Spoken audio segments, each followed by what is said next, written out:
last so many years to create that capability. Today we have almost more than 50 plus industries supporting us, building small items to big items, having an ability to build almost 90+% of the rockets in India, and maybe 50 to 60% of the spacecraft's components and items in India. So this is something really great, and today we have the ability to even engineer complex systems with the knowledge and skill that is available here, and then launch it from this nation of missions that we want to achieve. But then over the next many years, we have a greater goal to achieve. What exactly are the goals when you frame a vision around the space program? Of course, we have been working with the ministries, departments in delivering those, what we did in terms of the outcome to applications programs.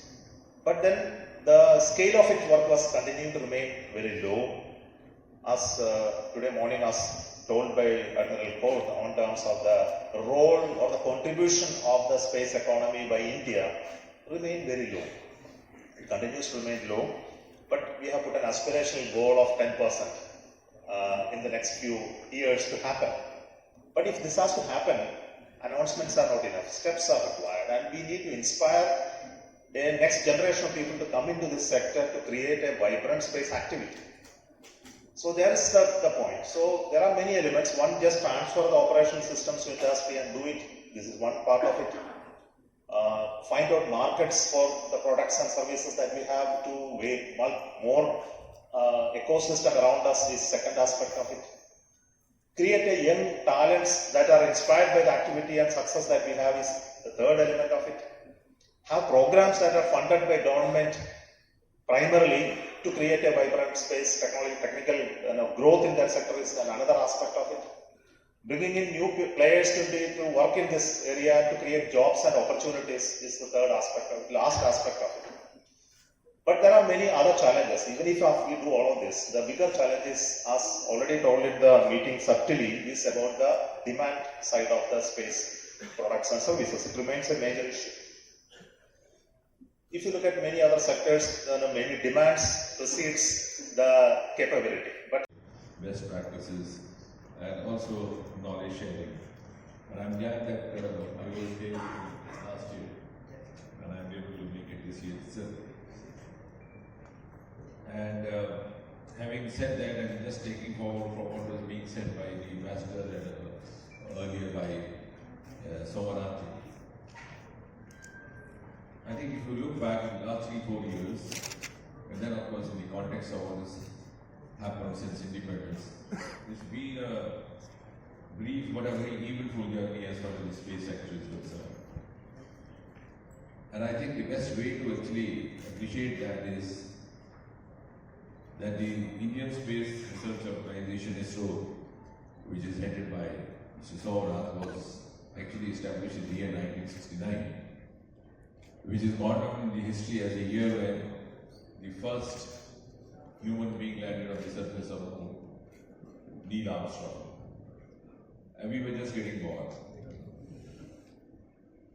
But today, we have the courage and the pride to say that we are the first to have reached the southern pole. So I think that itself is an indication of the huge quantum jump that has happened. But more important than that is to understand how was this made possible. And I have no hesitation to say, and to add to what the chairman was just now saying, the credit goes to Prime Minister Narendra Modi for having what the media popularly described as unlocking of India's space. I know for how many decades we were functioning behind a veil of secrecy for reasons better known in the dispensations then. We never had a dearth of talent, we never had a dearth of potential. You can see those archive pictures of Vikram Sarabhai carrying some of the equipments on the carriage of his bicycle. So that was the kind of commitment, the kind of dedication. But perhaps possibly what was lacking was a kind of enabling milieu which is expected from the policy makers of the country, from the ruling dispensation, from the political dispensation, and that happened.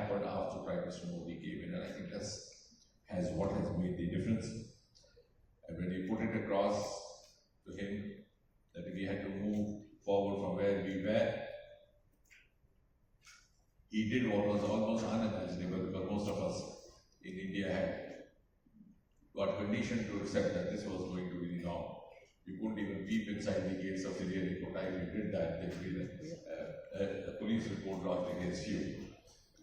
And Prime Minister Modi, as he is known to have the courage of conviction to take out of box decisions, he allowed us to open it to the private participation, and the miracle that has happened just in 3 or 4 years was demonstrated before you in the form of these award winners. So this event of award distribution or felicitation of these young entrepreneurs, young startups would not have been possible if the space sector had continued to function in the manner it was made to continue for 6-7 decades. And today, while I said this is a quantum jump, we were just about 1-digit startup in the space sector till about 3 years back. Now over 300. And today, the chairman has the courage to commit before this learned audience that we'll multiply our economy 5 times. So that confidence, that esteem has come from the policy change, the paradigm shift that has happened in our approach towards the space sector. We are 2%, could be 10%, as he said, just about 80 billion. We could be going up 8 billion, going up 5 times more, etc. And therefore contributing not only to the overall economy of the world per se, but also to the future growth of India's economy. And when I say so, the importance of that lies in the fact that today we relish the target, the dream of Viksit Bharat 2047. Heard Prime Minister reiterating that so many times, all of us looking forward to that goal. But have we asked ourselves, how is the value addition going to come from? So when most of the other sectors have either got saturated or contributed enough, those are the sectors which remain either unexplored or underexplored would come to add the value to carry India. It came from fragile 5 to top 5 and 4 and 3 and then to number 1. Started receiving the guidance mentioned as a result. For the other sectors also, like the marine sector, I am glad that I am associated with that ministry also. For the first time we are going to explore the enormous wealth lying in the seabed in the form of deep sea mission.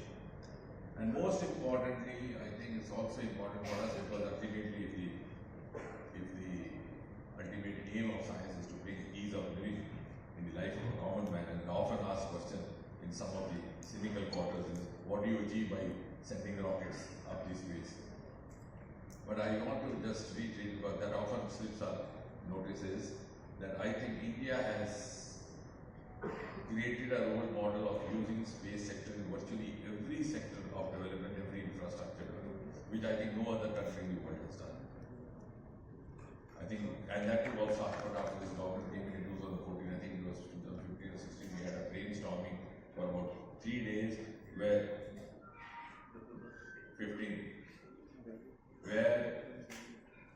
the space experts and space scientists were made to sit with the representatives from each of the ministry, each of the sector, to make them realize where they could step in, because many of them didn't know that it could be of utility to them. And the outcome of that is that today space sector is contributing hugely to smart city program, to the building of highways. We have 40% increase in the construction of highways ever since Prime Minister Modi came, and this has happened because we have used these technologies. It's being used in most of our flagship programs, the Jal Shakti program, the agriculture programs, the Swamitva program where you do the mapping of the farms and land, combining space technology with drones. Telemedicine, of course, I don't have to say that. So virtually every sector in India is using space technology today. That has not only given esteem to space technology, but has also produced before the world a model of how space sector could be used much beyond just sending up the rockets. That's just one component of it. And the budget is very small, actually, of our Chandrayaan and most of the other missions. Whereas the enormous revenue that is being generated by utilizing space technology in the other sectors is much, much more. The saving done, the time limits reduced. So if you are spending a amount in launching a rocket, you are saving twice that by using space technology, thrice that, or many-fold that by using it optimally in the other sectors. And therefore, I think the credit also goes to some of the brilliant brains sitting over here. The space sector, the liberal collaboration with the private sector and the public sector is in fact a success story for India, which could be emulated. I'm glad, as being said by Mr. Jain, could be emulated by other sectors as well.